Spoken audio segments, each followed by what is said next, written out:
Matthew Riddle. I'm representing MMA Knockouts. I'm joined today by Dr. Nitin Agarwal, Dr. Raj Lavadi from the Department of Neurological Surgery at the University of Pittsburgh School of Medicine. Dr. Lavadi and Dr. Agarwal performed a study of a video analysis of power slap and deduced that roughly 78% of power slap participants showed visible signs of concussion. Now, what motivated your team to investigate concussion risks in power slap specifically? I guess I'll handle this first. We were initially approached in 2023, 2022 or almost July, August, by the Washington Post, because Dana White was going to launch Power Slap in 2023. So a Washington Post reached out to Dr. Nitin Agarwal, who's the director of neurotrauma at Washington University in St. Louis, and for comments regarding the concussion risk of the sport and dangers. So Dr. Agarwal provided his comments. I'll let Dr. Agarwal expand on that further. And from then on, I was originally attracted to this activity really from my late high school, early medical school time. At that time, I wasn't really aware of the concussion risks and burden to these participants. But when I joined the Argawal lab, my eyes really opened to more and more about traumatic brain injury and the research associated with it. So that got me inspired because there was a lot of attention surrounding this promotion of Power Slap to why not pursue, actually quantify the visible signs of concussion according of slap fighting and offer objective data to this conversation. So that's what inspired me to pursue the study. I'll let Dr. Argawal comment. Matthew, I knew nothing about slap fighting. I thought it was ridiculous, the phrase even. And when I looked into it, I was horrified because we're promoting actually just slapping each other without any self-defense. I thought horrified, comical, this is not even real. And so I'm really glad that, Raj encouraged us to study this further so we can actually quantify the risks of, well, what does it mean if you get slapped and how much does it actually affect you? And obviously nobody wants to be slapped, but what are the invisible risks? What is the invisible damage to the brain? And most importantly, to spread public awareness so that people in backyards and playgrounds don't start slapping each other for fun. That's good. So more or less the infancy as well made it a sort of a fresh topic to tackle, especially with the level of promotion, because it's tied to the UFC, which is quite ironic because they were trying to distance themselves from the human cockfighting narrative only 15 years ago. You said it, Matthew. I completely agree with that comment. One thing that stood out to me in the study was the second impact syndrome. Could you talk more about the implications of the second impact in the sport and the risks associated with the power slap aspects? I'll let Raj go into some of the details from the study on that, but I want to not even just highlight the second impacts when repetitive injury, but after somebody gets slapped and slams their head on the stand, that alone is just a shocking factor and concerns me. So forget about the repetitive slaps. What about just being knocked so hard and unconscious that you either hit the stand or you need catchers to catch you so you don't hit your head again on the floor? So as a layperson myself, how big are the risks associated with this sport? Is there any longevity to being in the sport? I can. So you kind of answered it, right? I mean, this is really still in its early infancy of promotion, right? I know there's some literature saying that it was started in Europe as something that was being promoted, and now it recently caught fire in the United States. So as far as the long-term consequences, we really don't know, which is what is really concerning regarding this. There was a report of a person dying from this because of of slap fighting. So the concerns are quite grave. So if you get hit, you got 60 seconds to recover and get back up so you can get hit again. Yeah. Forget about just second impact syndrome. We're looking at third, fourth, fifth. How many repetitive hits before before we get some attention to how to make this safer. And quite frankly, I'm not even sure you can make it safer. But it'd be great to get medical experts involved to weigh in on how to do so, and that's why we're interested in studying this further. So I was going to ask what the plan was with the findings and the end goal, but you've answered that already. So No, I think we should clarify a little bit. Okay. We've got a couple of collaborators, and we want to, with our collaborators, we want to put instrumented mouth guards into these combatants so we can measure what is the actual forces they're sustaining when they get hit. So we would like to recruit as many of these combatants as possible so they have some awareness too about the risks they're putting themselves through. You know, we had a very interesting interview with a local slap fighter who said that the doctors are soft. And, you know, I had a little chuckle out of it as well.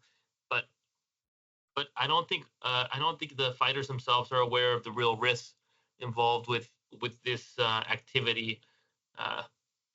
And I'm hoping that we can increase awareness through our studies, as I mentioned, for both the combatants, but also the lay public. I'm paraphrasing here, but Dana White said that these are grown athletes and they're making decisions for themselves. Do you really think that they can make a fully informed decision as non-medical experts to participate in this sport? I think there's a lack of awareness. I think they are grown athletes, but I think athletes is a stretch. I think they're grown combatants, and you know, their life, their body, their decision. But I do think they should be informed on what are the both visible and invisible signs of injury, so that perhaps they can make a more informed decision. Because that I don't think we've actually quantified or unraveled as yet. On the same line, I do have Dana White's response to the study being published in like BBC, Vice, and on our own website. Now, granted, the reporter didn't feed in the correct information. She said that you guys watched one episode of Power Slap and then made your judgment, but it's actually more like a season. You know, I mean, if I can offer some information, it's not really a season, really. I mean, so we watched, you know, Power Slap, you know, from 1 to 5 and some change in episodes. So, I mean, you saw it really. One season alone does not have 333 slaps. So, you know, it was a relatively, you know, we at the time, I think they were filming one extra season or one extra live event, but we really captured whatever was available at that time. So, you know, I would like to comment on that. So we really tried to extrapolate as much data as possible. So it wasn't one season. Okay, I stand corrected. I'll quote his reply anyway. He says, They know nothing about the medicals or what we do or any of the studies we've done. Sounds like these typical doctors that look for attention. And I'm wondering what your reply is to that. You know, I would say that I actually respect a lot with what Dana White has done with growing UFC and those types of things. But I would ask him, has he ever participated in slap boxing? You know, from what I've looked at with Dana White, he actually was a boxer back in his early youth, and then was worried about the effects of neurodegeneration and was put off by the idea of being a punch-drunk boxer. Has Dana White participated in slap boxing? Does he plan to participate in slap boxing? And I would really encourage him to recruit people like us to help him realize the effects of this. But, you know, the question is really, has Mr. White participated in the activity that he is promoting? And also to say something to add on to that, I would ask Dana White to also question his own UFC fighters. I think that's the largely greater successful promotion of the two really launched here. You know, Sean O'Malley famously put out his own comments, like he's distancing himself from Power Slap, and he tweeted about that. So that kind of shows the, I guess, the awareness that some of the UFC fighters have regarding this. So I would ask him to question his own athletes, and I would call those UFC fighters athletes, what they think about Power Slap. Well, in terms of the UFC, we've had the antitrust lawsuit, and the new settlement of $375 million has come out. They're awaiting the judge's decision on whether to approve the settlement. And in the meantime, I'm going to ballpark it, about 100 fighters or so have made declarations in support of the statement. and given their own accounts of their health issues, financial struggles. But what stands out most has been comments from interim heavyweight champions like Shane Carwin, who was an engineer, and he's now saying he's so distracted all the time with symptoms of CTE and TBI that you can't even hold down an engineering job anymore. And I'm wondering if you expand on this study, is there any sort of overlap that can help the broader sport scenario? With TBI, it's really a broad spectrum of sequela that really happens in the acute and chronic periods here. So definitely the situation being described here, lack of focus, there can be difficulty concentrating, a little fog, difficulty sleeping, mood changes, personality changes. These are all part of the sequela of TBI. So any athlete that damages, hits their head hard, traumatic brain injury, are putting themselves at risk for experiencing some of these types of symptoms in the long term. And I think extended forms of rehab, physical therapy, and will help them hopefully return back to their activities of daily living. Dr. Agarwal will provide a much better clinical comment regarding that. I'm actually, Matthew, just still shocked about Dana White's comment that you had mentioned about watching one episode and then knowing nothing about medicals or what we do or any of the studies that were done or seeking attention. I think that I would like him to provide more information. What is the actual literature on medical literature on what's been done, and what have the studies been, what have the studies shown, and who are the neurology or neurosurgery professionals or PM&R doctors saying that this is safe? Because I have not seen one from the specialties that deal with traumatic brain injury come out and say this is a safe activity. I think the whole goal with this is awareness to prevent harm. And, also to add something else on that, I was just inspired. Dr. Christopher Novinsky, a former wrestler himself, now he's a neuroscientist and heads the Concussion Legacy Foundation here. He speaks out about this activity and calls out concussions frequently observed in this. So when you have a former fighter, now neuroscientist, openly comment about this, I definitely think that, some attention should be paid to the risks of the activity here, and also to the results we have portrayed here. I think the beauty of the methodology is everyone can observe for themselves. If Dana thinks that, we only watched one episode while we advertise the results of 333 slaps, I think there's some disparity there. I think there should be a greater inquisition from their side of things into our results. Okay, and so circling back, just to make it clear, you want to collaborate with PowerSlap, and is that in terms of like a medical trial? I think it would be phenomenal for the fighters and also the public to know and see what are the real risks here. And, we, like I mentioned, we had a local fighter here who comically said the doctors are soft. And interestingly, we invited him to collaborate, and he was excited about that too. So I think participants are curious about the impacts, even if they don't believe there are any. I think they are curious about the impacts, potential impacts, and also their own health. So yeah, I would invite anybody who would like to obtain more information in the interest of safety, to collaborate with us for sure. Okay, and before we wrap up as well, I posted in the PowerSlap forums and UFC forums asking for engagement from the community, and I actually got a lot of discourse around the clout chasing. And I wondered, how do you respond to this narrative, and do you feel like medical research is becoming too easily dismissed in today's sort of online economy? Well, I think it depends on what medical research we're referring to, but I think this research is in everybody's own interest.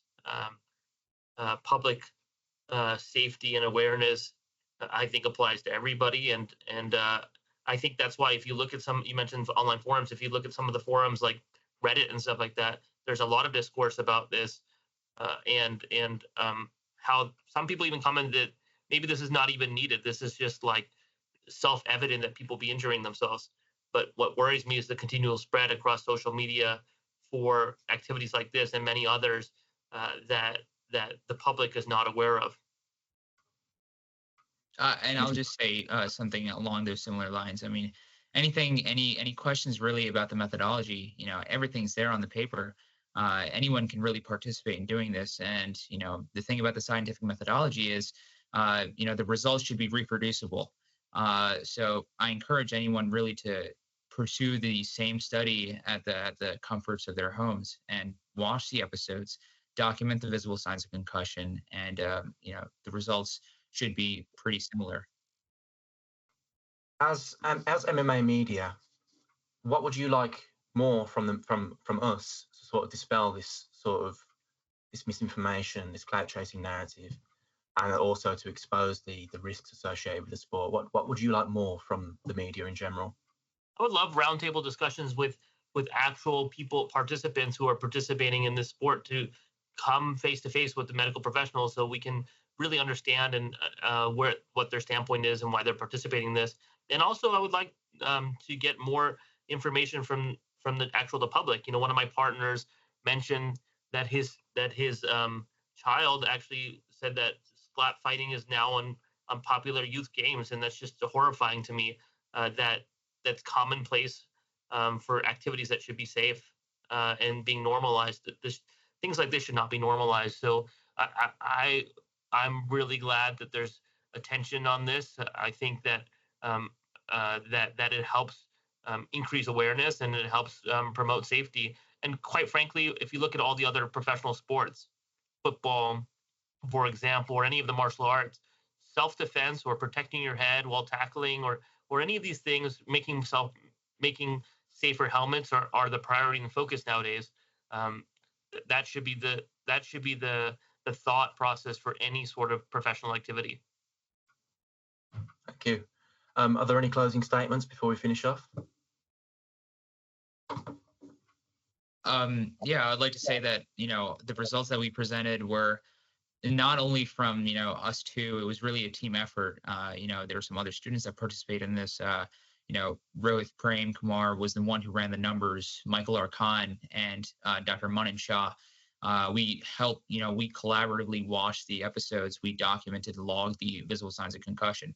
And the cumulative sports medicine, from Doctors Kojo Hamilton and Joseph Maroon, that really strengthened our paper here. And Dr. Argawal really supervised the entire thing. So again, this was really a team effort. And if it was just one or two people doing this, maybe it's possible for the argument to say, these doctors don't know what they're doing. But it's a team effort with experience spanning decades of sports medicine here. So I'm fairly confident with the results, and I'm sure anyone else who participates and does something similar will experience the same thing. And I also see that Liz posted in the chat forum here, as a parent, I'd be concerned about kids trying it too, which is, I think, one of the concerns that Dr. Argawal alluded to as well. So that's pretty much it from my end.